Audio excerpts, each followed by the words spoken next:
And then, you know, more than 40 have Begin died with the in widening Northeast, devastation for from Ida. Hurricane Ida. The picture's still coming in. This is a storm that swept across more than 1,000 miles of this country, and so far, at least 58 people have died as a result of Ida, including 45 in the Northeast, 13 in the South. What happened was record rainfall caused record flooding, catching many people by surprise in their cars and in their homes.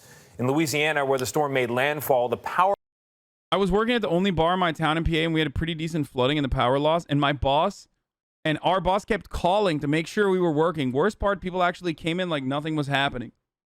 Where the fuck was your boss? Did he evacuate? Remember when the East Coast So he evacuated because, like, whoa, I'm not going to be there because there's floods, dude. But he was like calling in to make sure that you guys were still working. That's nice.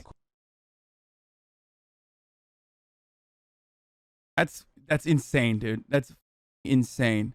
Here, this is what happened to Louisiana, specifically Grand Isle. Obviously, that's the worst impacted because, you know, this was 40% of the buildings were destroyed in the area. It's a island kind of, so, and it directly took the hurricane head on.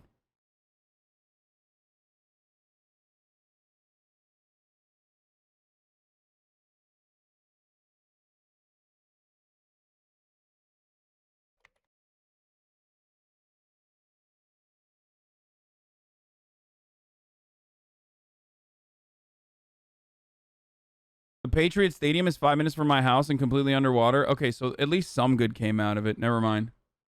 Okay, I take my I take it back. Okay, hurricanes not so bad.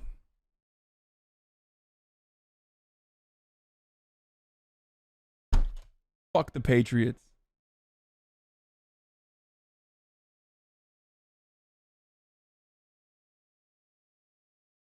That's right.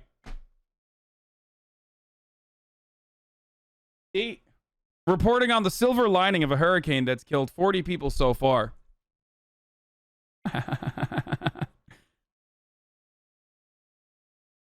Power is still out for hundreds of thousands of people, and that means shortages of food, of water, and of fuel. President Biden will visit the area later today, but let's go first to our Mola Lengi, who's in hard-hit Wayne, New Jersey. Mola, good morning to you. I was watching rescues all day yesterday on local news. What are you seeing this morning? Well, good morning. Yeah, flooding is still a concern as some of the large... Oh, not the NFL Patriots? Oh. Rivers in the area continue to rise, including the Passaic River behind me here. But one person was killed when they were swept away in floodwaters not too far from here. And the search is being ramped up for two college... Yeah, conservatives look to this and go, oh, well, they actually weren't killed by the flooding. They were killed because, you know, they got hit in the head. And it's actually like a head collision from a rock. You know, anything to fucking move away from the actual fucking point. Students whose car may have gotten pulled into this river. Morning, right now. Across the Northeast, first responders rescue those in danger from rising tides and powerful floods. In New Jersey, this police officer saved a man stuck in his submerged car. Boats went house to house in Delaware and Pennsylvania to save the stranded. Meanwhile, these New York residents were carried to safety on a bulldozer. The problem is, like, we have no way of dealing with issues like this because the enemy is invisible. Like, the enemy oftentimes is ourselves, right? So we have no way of dealing with this. We can't shoot at it. We can't drone strike it. We can't bomb it. So we have no way of dealing with it. That's, like, we're coming closer and closer to the reality that I've envisioned in the past. Like, in a truly just system, that in a society that cares about its people, we would literally completely flip the military into what it is a jobs program, exclusively revolving around murdering and destabilizing entire regions, and then creating an environment ripe for extracting natural resources, and, you know, and creating a never-ending cycle of violence that only seeks to feed the military-industrial complex. And, you know, you get a little bit of a trickle down if you're upper middle class enough to be able to buy some Raytheon stock and then think you're, like, actually doing something.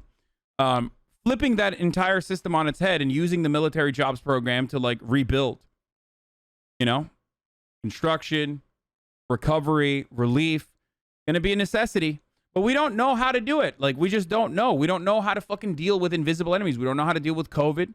We don't know how to deal with fucking hurricanes. We don't know how to deal with flooding. We don't know how to deal with the drastic, disastrous impacts of climate change that we ourselves have caused.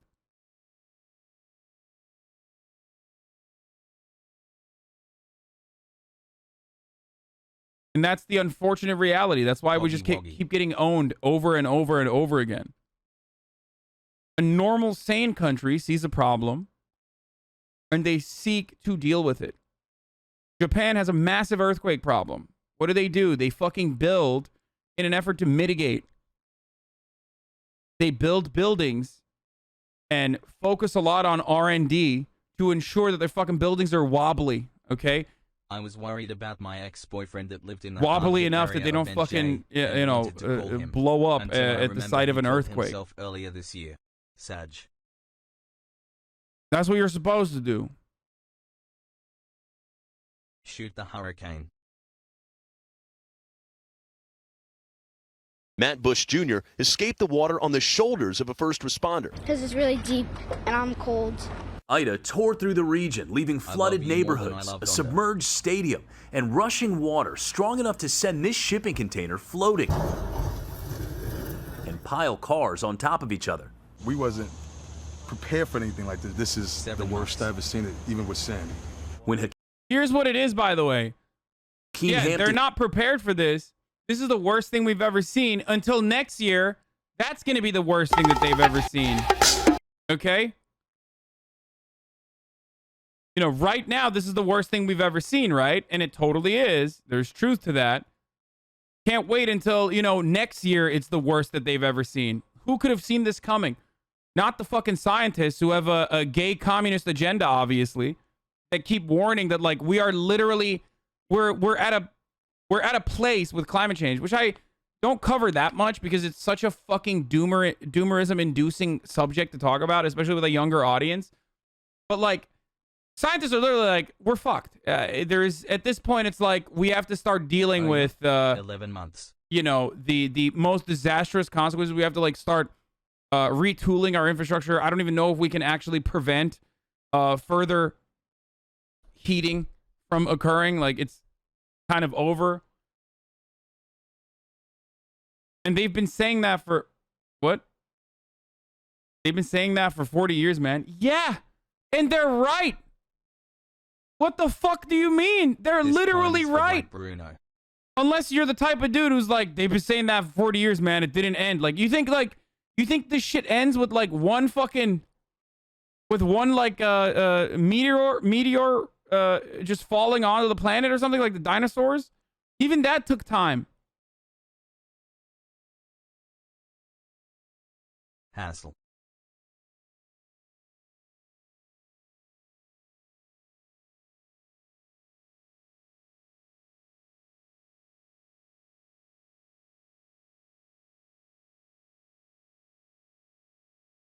Since basement started flooding, he tried to drive to a friend's house to borrow a pump. You had to climb out a window? I climbed out the window because I knew if I opened the doors, all that water was, get in the vehicle. Is that scary? I was kind of nervous, so I didn't know what to expect, but thank God I'm safe, made it back safely, and now this is the aftermath of what we're going through. In places where water has receded, communities are left to dry out and pick up the pieces. Look at that tornado! Crews are cleaning up towns torn apart by tornadoes and fixing crumbled roads that swallowed up cars. Governor Phil Murphy toured the damage in New Jersey. This is going to take us some time to dig out of, there's no question about it. As the storm moved through the region, homes flooded, and the New York City subway system shut down after the onslaught of rain. Like, we see all this shit, and there's still motherfuckers like, dude, actually, you're kind of a fucking douchebag for still consuming plastic straws. It's like, dude, we are literally, like, you got fucking cancer, okay? You have cancer, like, ripping through your body, and you're mad at someone. Like, you're like, why can I not get a Band-Aid? Like, why can I not get a Band-Aid for a fucking pimple I have in my face? Okay? 90% no exploit speed run. That's what it feels like. Storms affect all of us, but what we've got to recognize is the suddenness, the brutality of storms now. It is different. People across the region were caught off guard by the rare weather, described as a once-in-500 years event. Now, all the more common because of climate change. It's time for an... Oh, God, one of the bad takes? No, man, it's not. We need, like, full-blown systemic change to deal with this. Like, that's what I'm saying. Tackling the issue through consumer-side activism is so fucking stupid and so false. Not that, like, people shouldn't stop trying, but it's such a foolhardy endeavor that only makes people feel like they're doing something positive and happy, that it's not even an idea that was unique. It was created by fucking oil lobbyists. The oil and gas industry literally was like, we should use the individualistic mindset that Americans have against them to shift the attention away from like what our impact is on climate change, which we know is real, which we will avoid you from like recognizing that it's fucking real, and we will literally use it on you. Do both.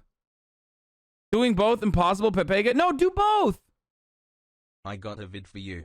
To A.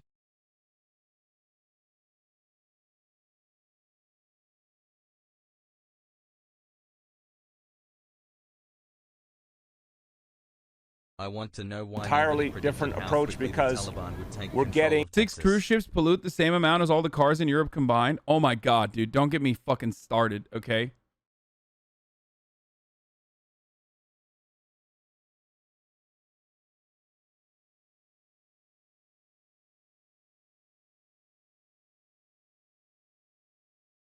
Man accused of accosting MSNBC Shaquille Brewster once drilled holes into chemical tanks. I think it is time for me to start a new save, so I am wiping it all clean. The big lizards were cool, but they were Public help locate the Ohio man accused of assaulting an NBC NBC and MSNBC correspondent shooting a live segment from the beach at Gulfport during Hurricane Ida. An arrest warrant was issued Tuesday for Benjamin Eugene Dagley, 54, of Wooster, Ohio, on charge of 2 counts of simple assault. Brewster moved away from the man, but the video feed showed the man followed and got near Brewster's face. The video of the assault was widely shared on social media. He had previous charges because he broke into an electroplating company that replaced the one he previously owned, where he drilled holes in the tanks that had dangerous chemicals. The website said one employee went to the hospital after being exposed. Police called the incident a potential environmental disaster, the website reported, based on a Cleveland police report. Surveillance footage later revealed Dagley drilled into the tanks of sodium cyanide, hydrochloric acid, yellow chromate, ferrous chloride, and sulfuric acid, according to the current owner, Ed Cochran, the website reported. If you mix the cyanide and hydrochloric acid, you basically have the cyanide gas of World War I. It would certainly produce a toxic vapor that could kill. While Dagley was no longer an owner of the business, he was involved in a financial dispute involving the property. He was indicted on 9 charges, including felonious assault, inducing panic, vandalism, breaking and entering, and charges involving criminal use of chemical or biological materials. Love you. In July 2018, Dagley was sentenced to 30 days in jail and 5 years on probation. He was also ordered to complete an anger management program. Violation of his probation could result in more jail time. Dude, how is it that black dudes fucking go to jail for like stealing I don't know, like a Gillette razor for like 30 fucking years, and then motherfuckers that are doing literal terrorism are going to jail for 30 days. What the fuck is wrong with the system, bro? I swear to God. It's insane. I'm not even saying like this guy should be in jail permanently or forever or anything like that.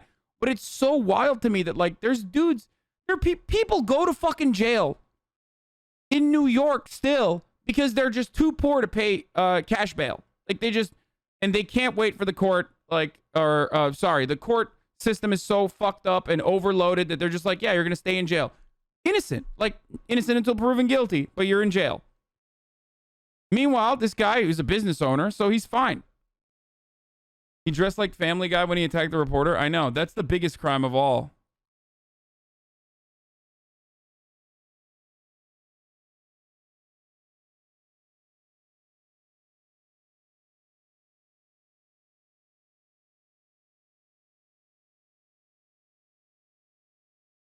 20 fucking 5 years for fucking weed. What the fuck? Yeah, there's people in jail for fucking.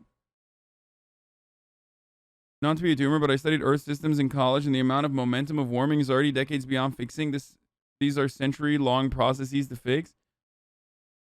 They died, you harlot. They died because they were not powerful enough. They did not love the Lord. They did not do tithing when necessary. That's why you need to run an ad at the top of the hour. I'll tell you what, our Lord Jeffrey Jebediah Bezos